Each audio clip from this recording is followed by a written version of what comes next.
I was caught in the loop where in my head, I am my mother's parent, so I'm her protector.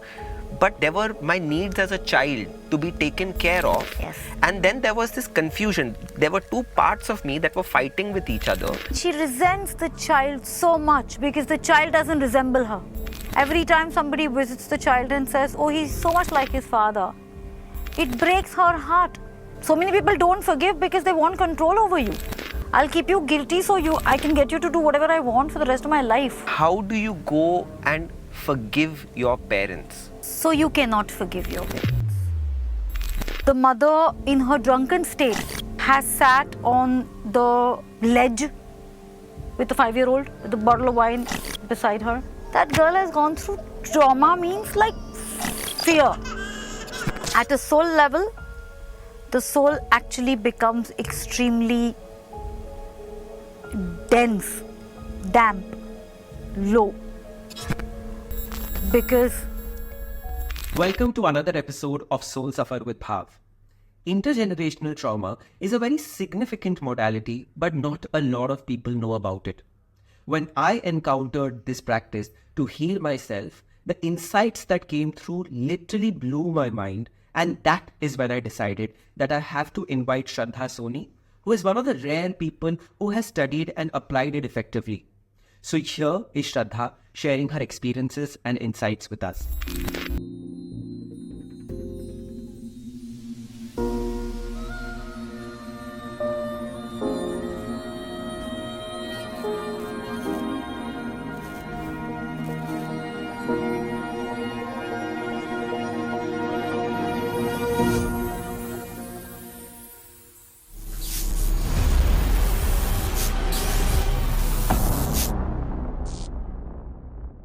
Shraddha, welcome to Soul Safar with Bhaav.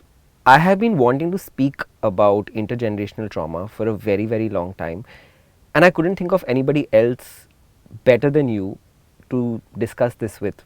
So welcome. I'm so glad to have you here today.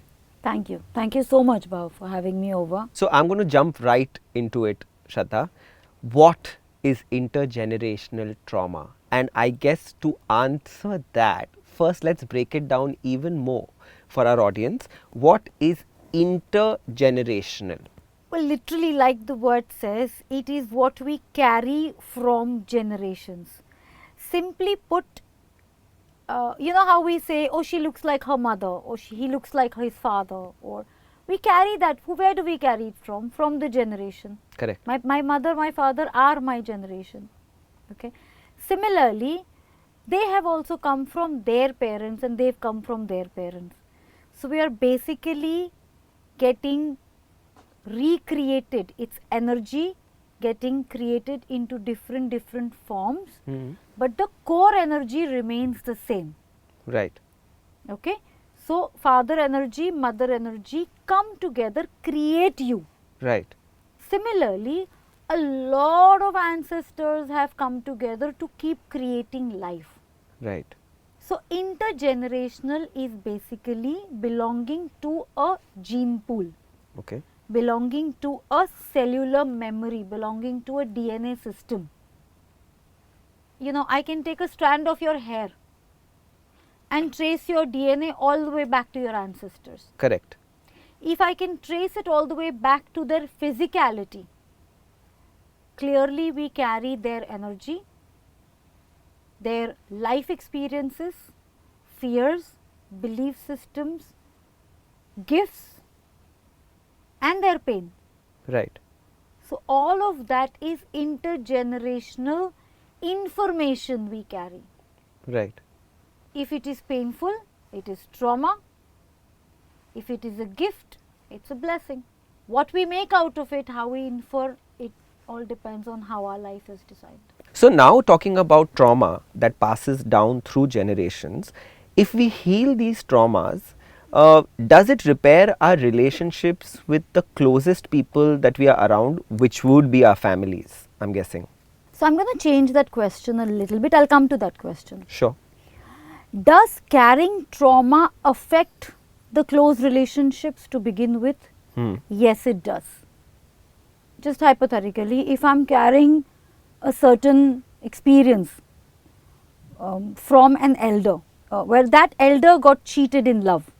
Now I'm carrying that memory in some way. I'm not carrying it as my own memory, but I'm carrying this fear. I can't trace the fear. I can't explain why, but I'm very, very scared of being betrayed. Now that naturally will affect my current relationship, Right. because whether the person is intending to betray or not, I am constantly projecting that fear onto this person. Right. So clearly, if I heal that, I heal this. You know, this reminds me of a conversation with a friend. She's had many good relationships. At some point, she's like, I'll be very honest with you that I don't feel that love towards them. She just snaps out after a point. She knows that she's supposed to love them, but the love, the intensity of love, she's like, there's almost like a block. And this reminds me of that. Maybe it's something that's come down through a generation, or this betrayal of love, of fear of if I connect myself or if I really open my heart out, I'll be betrayed. So I might as well take 2 steps back. And all these good relationships just don't work out for her. So yes, it can be out of a fear. Just as a reference example, it can be out of the same fear, let's say, of getting betrayed. Or it can also be a loyalty to a soul. Okay. Let's say the same person, okay, let's say her parents have a terrible marriage, and she has only seen her mother in pain. Right.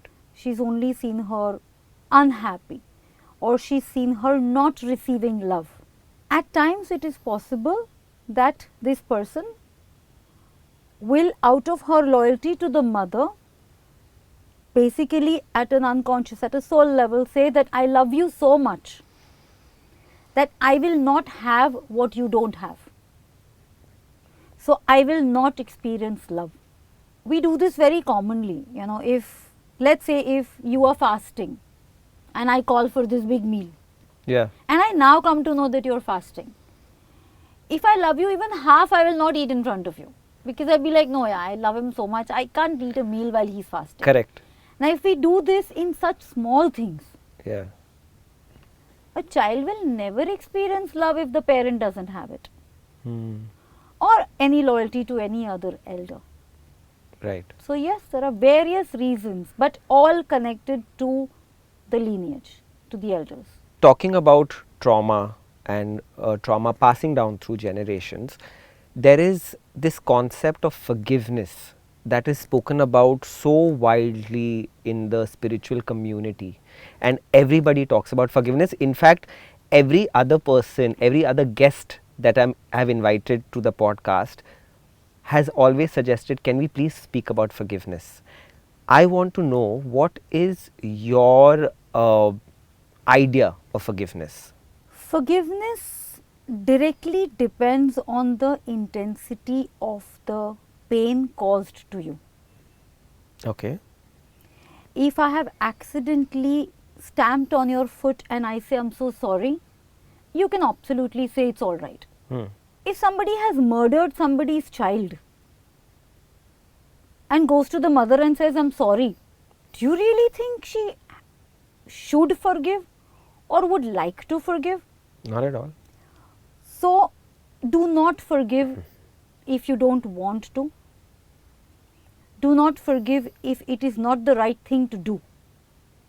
Very often when I have a new client especially, who comes to me saying, ma'am, I'm doing forgiveness, I'm really trying hard to forgive, but I'm just not able to forgive. Yeah. But why are you trying to forgive? Yeah. If you're not able to, means your soul is not wanting to. If your soul is not wanting to, it is also not the right thing to do for that other soul. Okay. Okay?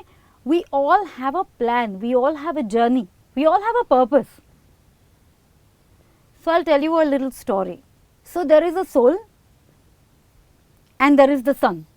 The soul is up there among all the other souls, before it's not on planet Earth, this is up there. And the soul is really excited, lit up, full of light, and goes to the sun, who is also full of light, who is the light. Right.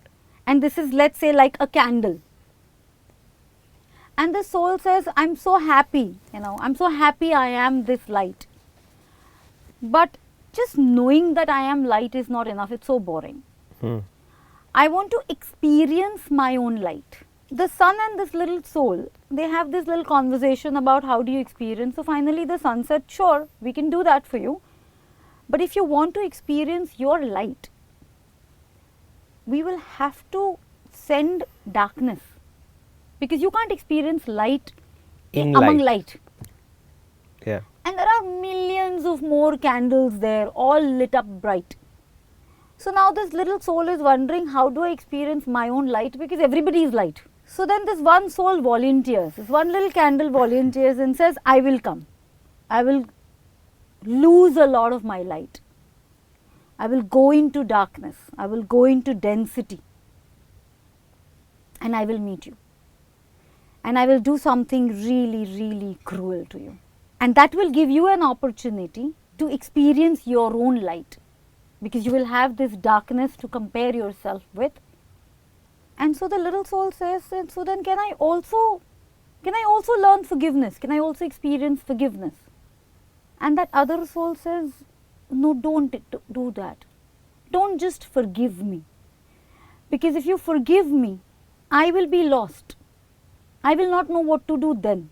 The only thing I would like you to do is in that moment when I'm doing that gruesome act, just remember who I am. Just remember I am also the light, but leave my journey to me.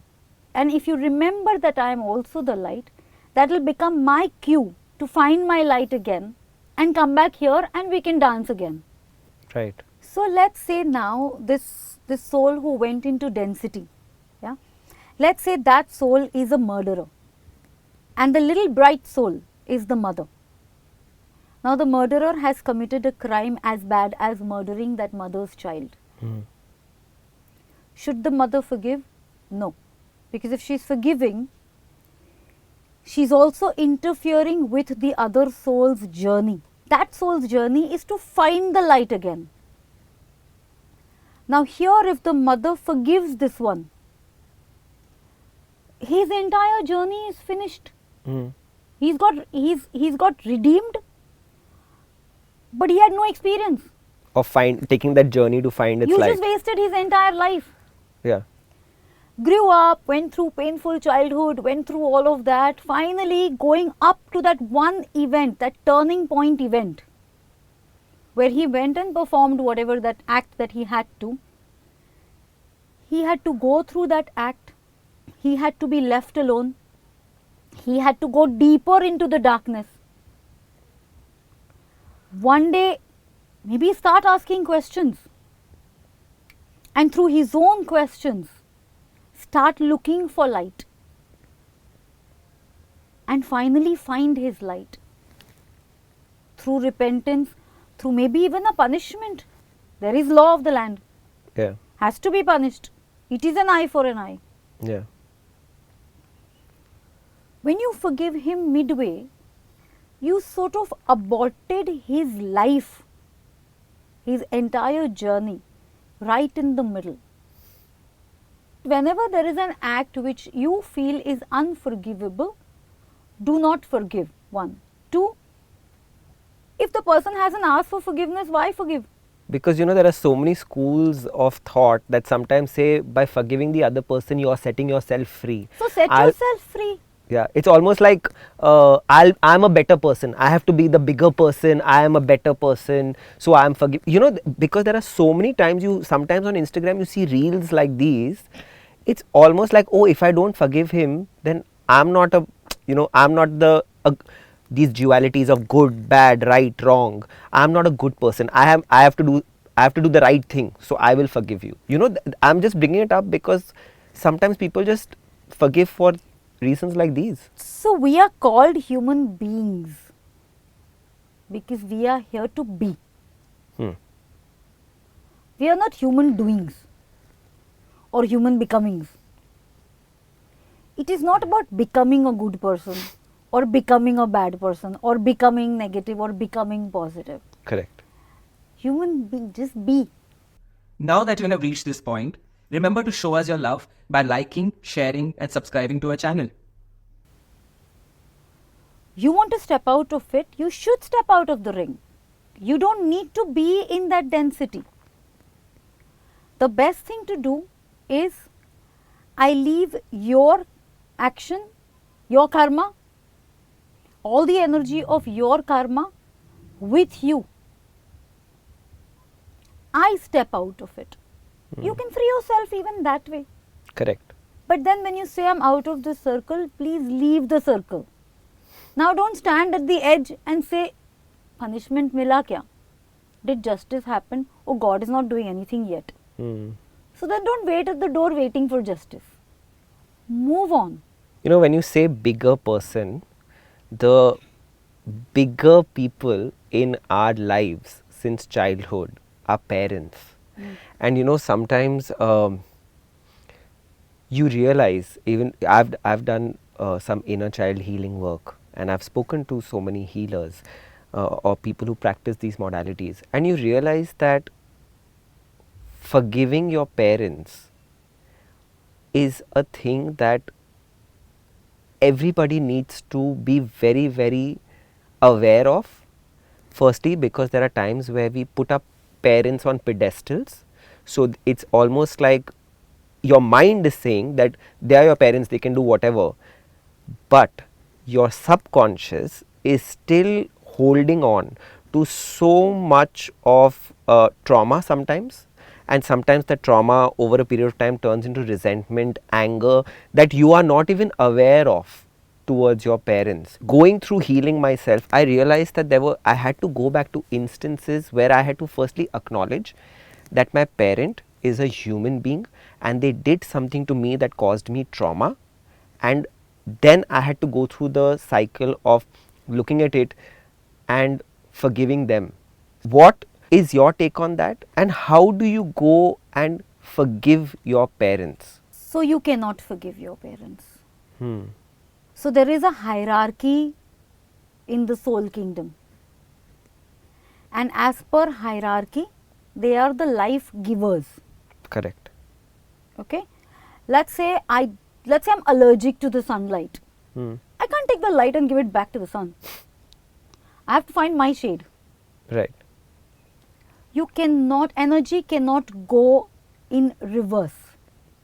Energy has to move ahead. We receive life from them, we give life ahead.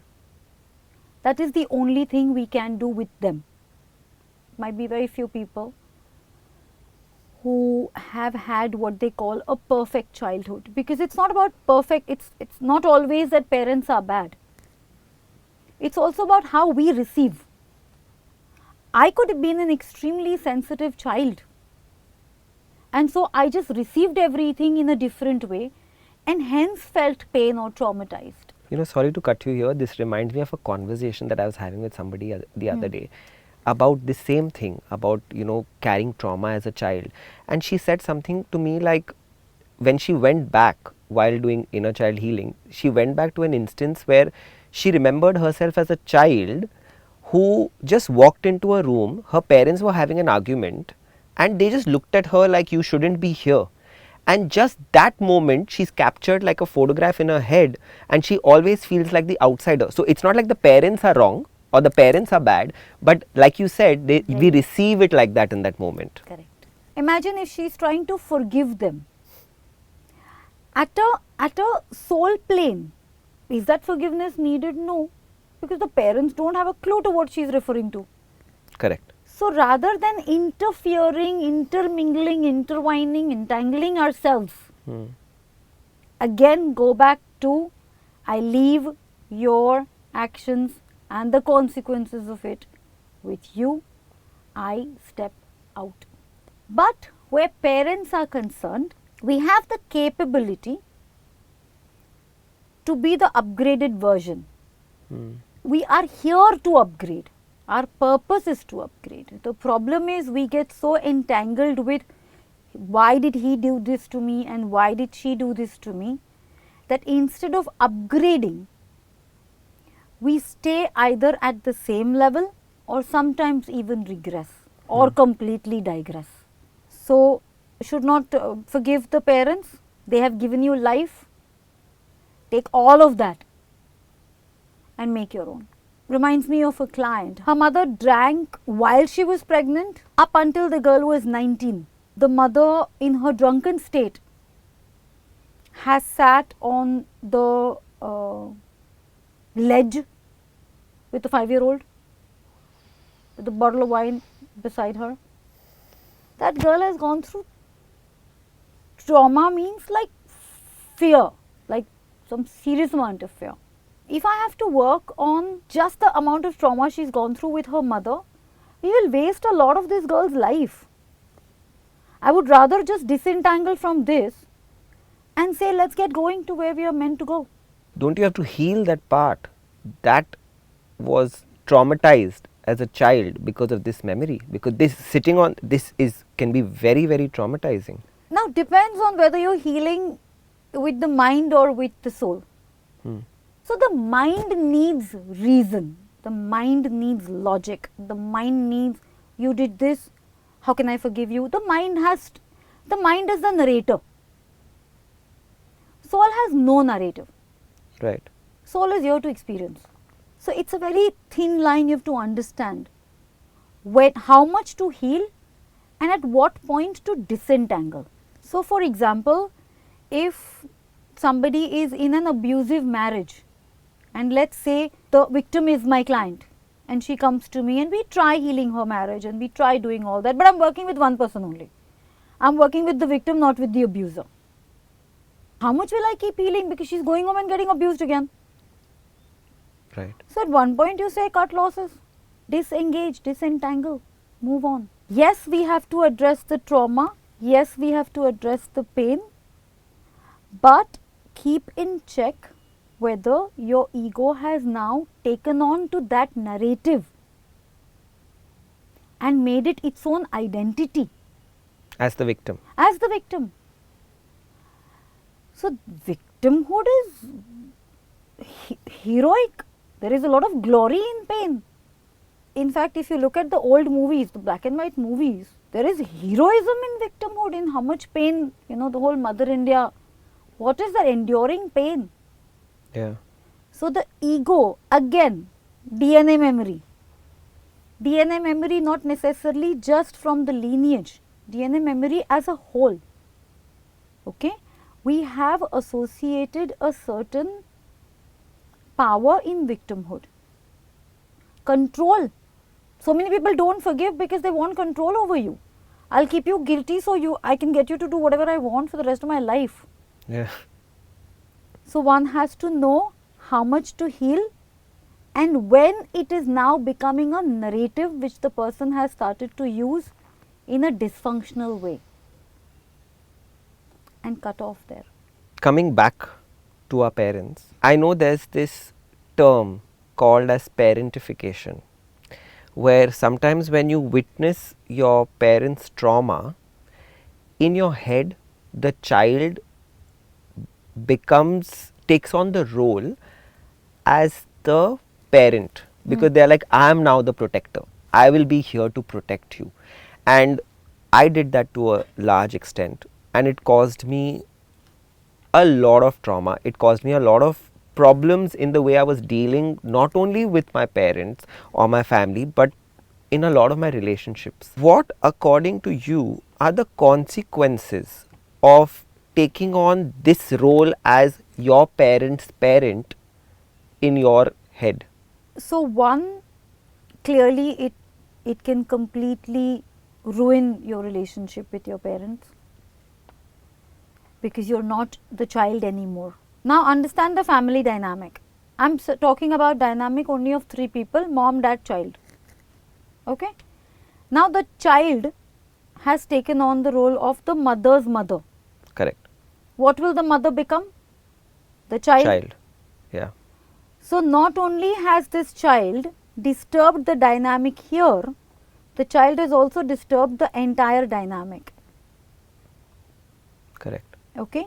So now this child will not even be able to relate with the father as a child, because the child has taken on the role of his wife. Yeah. So she will now not even respect the father as a father. Yeah. She can now start looking at him as a bad husband, which is none of her business really. It's her parents' marriage. And now she will go out in search of a husband better than her father. So yes, you ruin not only your relationship with your parents as a child, you interfere with their interpersonal dynamic. It can come in the way of your own intimate relationships. Just like I explained earlier, that as a child we receive from our parents, you stop receiving Yeah. because you're in the wrong place. Yeah. When you stop receiving from your parents, you might not find love, you might not find money, you might not find both. Because love comes to us through the mother, money and fame comes to us through the father, provided you're in the right place. At a soul level, the soul actually becomes extremely dense, damp, low, because it's going against the plan. Mm. If the mother has decided to be the mother, she has a journey to make. So you've again interfered in that. Right. And as parents, which parent would want the child to really stay back? At a soul level. At a soul level. See, yeah. mind level we play a Yeah, lot of games. yeah. Ego has a different trip altogether. Yeah. So what we typically call parentification ideally should not be done. You know, also what happens, and it happened with me. I can only speak through personal experience. So I went through this modality called family constellation, where I realized that I was playing the role of my mother's protector in my head. And I had to say these statements. I said something like, you're the mother, I'm the child, you are the giver, I'm the receiver, I take my rightful place as your child again.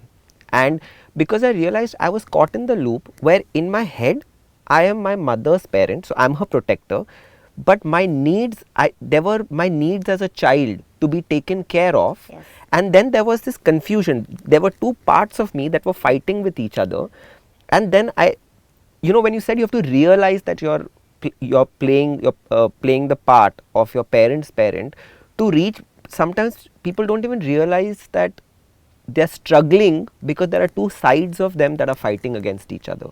I hope people realize that sometimes they unconsciously take on these roles, which people sometimes go through lifetimes just dealing with that, and it's not fair. It's not fair. Like when I looked back, of course my relationship with my mother became better, but I felt freer.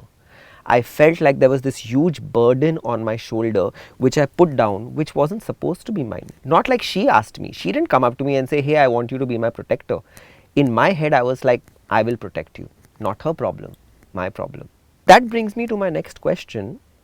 How does one de-roll?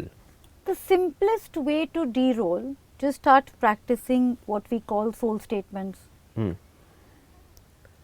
Reality statements. Okay. Soul statements actually, if you want to really understand the language of the soul, it is reality. The language of the ego will have narration. Okay. Then this happened with me, then I felt like this. There'll be a lot of narrative to the ego. The soul just will state the fact. This is a black mug. And that's it. So you are my mother, you are my father, I am the child. I take my rightful place as the child. I am the small one here. And this small is not ego small, it is in the soul hierarchy. I am the small one here. Right. And this can be done no matter what kind of pain one might have been put through the parents. Because here you are not talking to the two ego figures, You're only making a soul communication. So when I say this, at no point I mean continue to endure more pain or take whatever they are giving, or none of that. Just as at a soul level, I am the child. Right. If there is too much abuse you can't endure, I take all the life you have given me and I step out. I'm going to give you an example here to ask the next question. Again, I was having a conversation with a friend. Somehow my friends come and have these conversations with me. And she told me that her mother, since she was growing up, would constantly tell her, you know, if I had more money, if we had more money, I would do this. If we had more money, I would do that. What my friend started doing was that she became so like a horse with blinkers that, oh, money, money, money, I will chase money. She placed so much importance on money that she started leading her life just in that direction, then started falling by the wayside are her relationships, her emotions, all the other things on the side. Sometimes that happens. Sometimes you go to the other extreme where you look at your mother, she's so money minded, I don't care about money, I'm not going to look at that, my life won't be like this, and you then make a fundamental life decision to just go in the opposite direction. So what I'm trying to get at is, sometimes by observation of our parents' experiences, we either idealize and go by that route, or we go in the complete opposite life path. We choose a completely different life path, where I don't think it's fair to our individuality, because you don't make your own choices depending on who you are and what calls out to you. You are doing it by observation. What is your take on this? So taking the same example as a reference, if I have a mother, let's say, who says, oh, if we had money we would have done this, if we had money we could have done that, and whatever, basically let's say she's very, very money minded, or all her issues and problems are connecting with money. Right. Two things, I will either wear the blinkers like you said, or go the other route. If I'm wearing the blinkers and going all out to earn money, I am trying to not only become like my mother, I have also now taken on the responsibility of making her happy. When I have money, I will buy mom a car, she will be happy. When I have more money, I will buy her a house, she will be happier. Sorry, I'm smiling because this will bring me back to the connecting question. So, I have taken on a responsibility that is impossible for a child to achieve. Yeah. And that is impossible for anyone to achieve. We cannot make anyone happy. Yeah. Happiness is a choice. If one has a parent who is connecting everything with, if I have money, I will do this, that parent is basically choosing unhappiness. Dissatisfaction will always remain that way, no matter how much money you earn. Right. If you go the other route, you are again relating with the parent, you are again entangled with the parent. I will never become like my mother. It is not possible, you are made from her. When you make a cup of coffee, you've taken some milk and some coffee powder. Now, coffee can't say I will never be like milk. You have it in you. You can't say I will never be like coffee. You have it in you. You can say I will create something out of this and maybe add some hazelnut there. You can create your own uniqueness out of it. For or against will never help in case of anybody, never with parents. The second part of that conversation was, my friend is hugely successful, okay, like financially, in terms of fame, everything, hugely successful, but feels let down because the mother has never looked at her and said, I'm proud of you for doing this, or I'm so happy that you've achieved this. So now her problem, my friend's problem, is that I'm not appreciated. Like you said, once somebody chooses dissatisfaction, how much ever you give them, that cup will always be empty. I hope people see this and realize and recognize if they are going through these patterns, and then they can do something to correct it. So, to step back and identify, ask yourself, for your friend and for many of us out there, is my parent happy? Is my parent a happy person? Parent, child, partner, whoever you are trying to please. is that person inherently a happy person? If your answer is no, then drop it there, because there is nothing in this world you can do to make that person happy. Yeah. Also, the person might be happy in unhappiness. So honor that. We get too entangled with somebody else's pain, and we try to, especially parents, and we try to do things to make them happy, to please them, but that is not their nature, that is not who they are, and you have to honor them for who they are. If somebody recognizes this pattern, okay, let's say, what is one practical thing that they can do to start breaking that or dropping that pattern today? One practical thing. Pattern of trying to make the parent happy? Trying to make the parent happy, or like we discussed, like trying to, you either become like the parent or you go in the other direction, where you notice that I've led my life through this kind of a scenario. So the simplest thing I would say actually is stop and ask yourself, what do I want to be?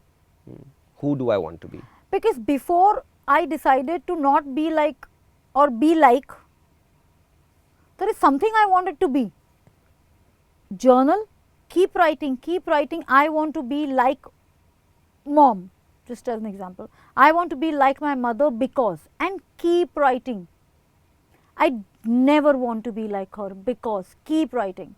You will see everything right there. And in that you might actually just find yourself. Now that's a beautiful practical thing that people can start doing today. Yeah, you might actually just realize that, oh my God, or you might even realize that, you know what, actually I don't mind some of this and some of that. Yeah. It's not an either or. No, Yeah. it can be a mix. Yeah. Now coming back to parents. What can parents do so that they ensure that their children, their lineage is not carrying their trauma, they are not passing their trauma through their kids? One single soul statement applicable to all parents. You are my child, your job is to be happy. My happiness is not connected with yours. You don't have to do anything for me. I give, you receive. That's it. But sadly, it's a tough one. I have a client, we're currently working on it. She has a 4-month-old baby. And she resents the child so much because the child doesn't resemble her. And she says, I don't want my trauma to pass down. You are already passing it down. Every time somebody visits the child and says, oh, he's so much like his father, it breaks her heart. So the only thing the parents should ideally tell their child is, you are my child, your job is to be happy. So she's not a friend, she's an acquaintance, and she's married into a dysfunctional family. She doesn't get along with her husband. They don't even live in the same house, they don't even live on the same floor. She lives on one floor, husband lives on another floor, and her in-laws live on another floor, and they don't get along with her. And one day I met her at a common friend's house, and she was just talking, and she said, you know what, they are one team. I think I want to have kids, so I will have someone on my team. She's gone through 2 rounds of IVF, and eventually she conceived. And when I looked at her that day, I was like, one second, what if your children are born and then they are not part of your team? Firstly, your intention of having children is absolutely off. So are you going to resent those children all your life? Because there is a huge possibility that the children will grow up and they'll be close to your in-laws. Which brings me to my next question is, people need to check their intentions. Why do they want to have a child in the first place? And because that passing down your trauma is so closely connected to that. What is your view on this intention? So this is not only passing down the trauma, this is creating an army to sort of continue your battle. Right. So even generally in a lot of families, it happens that the mother will not talk nicely to the kids if the kids are talking nicely to the father Yes. while they've had a fight. Yes. Or the other way around. It happens both ways. You can't bring up a child, or you can't bring in a child to save your marriage, to bring you fame, to fulfill your unfulfilled or incomplete dream, or to fight your battles. Yeah, because Indian tradition, बच्चा कर लो सब ठीक हो जाएगा. I've heard this so many times. बच्चा कर लो सब ठीक हो. अरे बच्चा कर लो मतलब you're bringing a बच्चा into a battlefield. Also, you're just setting, what are you calling, why are you inviting that poor soul then? You invite a life because you want to experience life. You can't invite a life because you want them to take your fight forward. And yes, like you very rightly said, what if the child loves the father more? Your entire plan is Yeah. gone for a toss. Yeah. And those kids were born prematurely and they were in ICU for 2 months and one of them already has a damaged lung. I'm just like, you didn't see what you were doing to these children, and that is why, so that somebody else doesn't go through this. I'm gonna just for a moment. So what she's actually done, Hmm. her intention was to bring her team.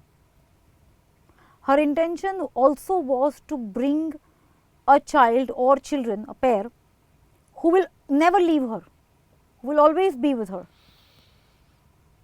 Oh, now she's tied to them through physical illness They will never leave her. and her resentment will continue to grow. Not only does she have to take care of her opponents, her in-laws, now she has kids who are going to be just dependent on her all the while. A soul is not conceived at the point of conception. A soul is conceived at the point of intention. Correct. But when a mother, let's say, is intending, mother or father, in her very, very strong, intense emotional state, when she's saying, I'm going to have children who will always be with me, and she's in a lot of pain, she's in a lot of trauma, okay? There are souls out there waiting to arrive, and there are souls out there who have a life, let's say, with physical ailments or with some disabilities. Those souls will say, I found mom. From a very much higher perspective, it is a match. Is it a good idea? No, it is not, because you've intended to call two people, two souls who will just stay tied up to you. Yeah. So what should be your right intention at the point of conception? Conception of even the idea. What should be your right intention? You are a channel for life to come. Just intend for life to happen and just say, may I be the best channel for a soul to come here and live its journey to the fullest. May I be the best source for that child. And when I say best source, please, I'm not saying become the best mother or the best father or any of that. Yeah. I'm just talking about it as being the channel, being Yeah. the passage. Can I be considered my own ancestor? Yes, Yes. yes. How so? So again, going back to the higher purpose is evolution. We are all carrying a certain texture of energy. So let's say me, I'm born here with this texture of energy. I have my own ancestors, their strengths, their blessings, their challenges, their issues, everything. Alright. Now let's say I have come here, I live my life, I complete some of it. So what I complete has gone back to the light. Right. But I have some remaining. Depends on where I am in my evolution. I can very well be reborn into the same gene pool Okay. to continue my journey further. Mostly this can happen also by choice. So evolution has to happen at micro and macro. Micro means I evolve, macro is my gene pool evolves, macro of that is the world evolves. You know, it keeps going that way. Right. So if I have fulfilled my purpose of my gene pool evolving, to 40%. I can very well make the choice and say I will complete the 60 also and come back into the same lineage as the younger one. Right. You know, this is a very personal question. Mhm. I have decided not to have children, Mhm. and I've dealt with the guilt of my lineage will stop at me. I've felt it very deeply, and I've then looked at my decision. But I know getting a child is going to make me unhappy. I am not that person. I know it. What advice would you give me? Now I'm asking for direct advice. Personal answer, if I have to give you, or if I have to give you a direct answer, you're using a phone. Yes. Every time you buy a new phone, what do? Throw the old one away. You pass all the data into the new phone Correct. and you throw the old one away. Yeah, that is what we basically do. When we have a child, what are we doing? It's the ego's need to continue living. It's the ego's need to not go, Right. to not die. Ego doesn't want to die. Right. So it will create another who will pass everything down to. Hmm. What if you decide to renounce the phone? The data just remains in the old phone. There's nothing to pass. Yeah. That's what you decided. You don't have anything to pass. You don't want to. And not wanting to can also mean wanting a closure with the journey. And saying, enough, I've played the phone now. I'm done. I would like to now integrate and have a different experience. You know, I've always felt bad that, and it's funny when I say it out loud, that the family name won't go forward, the lineage won't go forward, it ends at me. And you know, it's like, I don't know, there was just a lot of deep guilt. So that is also a lot of conditioning. Right.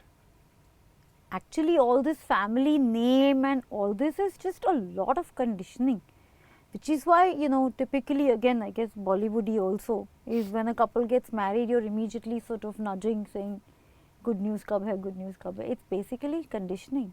Correct. And look at the work you're doing. You're sharing all the information you have, you're sharing knowledge. So let's say, rather than deciding to pass it on through another person, you have said, no, I will put it out there myself through the work I do. So this is your child. That's true. If I look at it like that, I won't feel. Family name will continue. Yeah. Yeah. You will continue. Yeah. So, yeah, this is your child. That's a very beautiful way of putting it. Thank you, Shraddha. Really. Yeah. What I've realized through this conversation is the onus doesn't only lie on your parents, but also lies with you in seeing how you have received it. It's not like they have done it, you have also received it in a certain way. So the one word that you use that I'm going to take back from this conversation is disentanglement. Becoming your own person. And we spoke about parents being neutral channels, about bringing children in. So it's beautiful how everything ties into one another, even under the umbrella of intergenerational trauma. I can't even thank you enough for doing this, because you've spoken about so much. You've spoken about forgiveness, you've spoken about intentions about bringing children in, you've spoken about soul statements, practical things that you can do, not to carry on the cycle, but to break the pattern at a certain point. In fact, that's exactly what the dark soul told the light soul, no? At the moment of that gruesome act, just remember, I am also the light. Right. It didn't say, come after me to punish me, show justice to the world. Nothing. It just says, just remember who I am. Yeah. And I always say, and it came to me in one of my meditations, that darkness is just the container of light. It's just light that hasn't transformed itself. And that's exactly what you're saying to me today. Or light that is shed off and come to the density for you. Yeah. Yeah. To recognize your own light. Yeah. Thank you so much, Shraddha. Thank you for coming on Soul Suffer with Bhaav. Thank you for discussing this topic and agreeing to discuss a topic that most people would shy away from. And I would, like I said in the beginning, I wouldn't think of anybody else who would so fearlessly walk into this arena. Thank you for doing it so fearlessly and gracefully. Thank you you. so much. Thank you for having me over. I had a great time. Thank you. Thank you. This conversation has been quite heavy, and I'm sure it has also made you think a lot. And that is absolutely okay. We are going to be back in 2 weeks with yet another episode of Soul Suffer with Bhaav. Now healing has a face.